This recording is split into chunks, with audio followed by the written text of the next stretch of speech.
Connor, thank you. It's now 5:33 this morning. The search for victims and answers in the wake of that horrifying collision between an American Airlines regional jet and a military helicopter near our nation's capital. All 67 people involved are presumed dead this morning. Scripps News White House correspondent Serena Marshall is live from Washington this morning with an update on what we're learning in this case. Serena, good morning. Where does this investigation go today from here?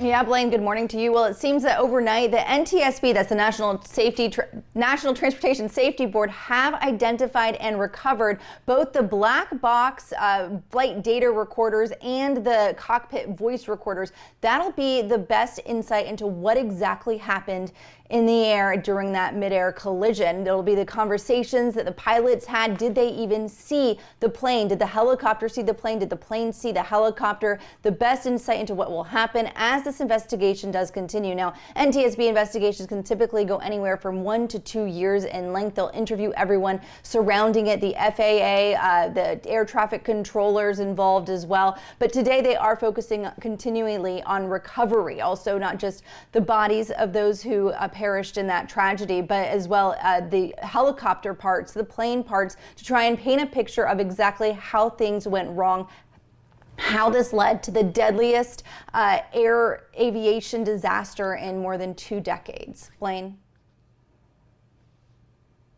It certainly has been heartbreaking to watch those pictures coming out of Northern Virginia. While we have you here, Serena, I want to shift gears, talk about what's happening in Washington, not related to the crash. We know 5 of President Trump's nominees on Capitol Hill yesterday facing some tough questions. Where did things stand this morning?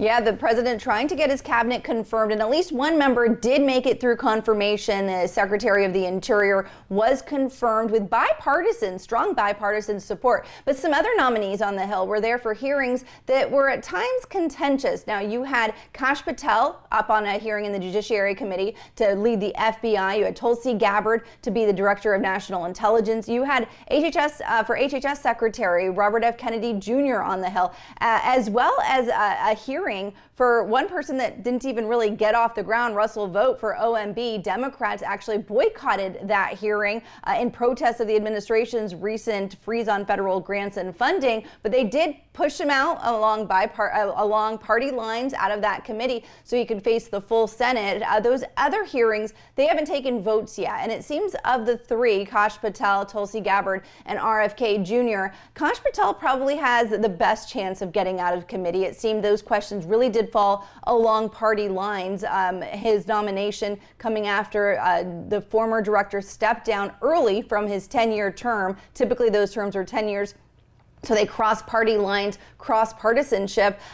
RFK Jr. faced tough questioning from Republicans over his past views on vaccines causing autism, refusing to stipulate that they don't, even though multiple studies have shown there's no connection between vaccination and autism. And it seems that the chair of that committee, Dr. Cassidy, might have reservations about pushing him out of committee, along with 2 other Republicans that sit on that committee as well. Blaine? Serena Marshall from Scripps News live for us this morning in Washington. Thank you so much for the update.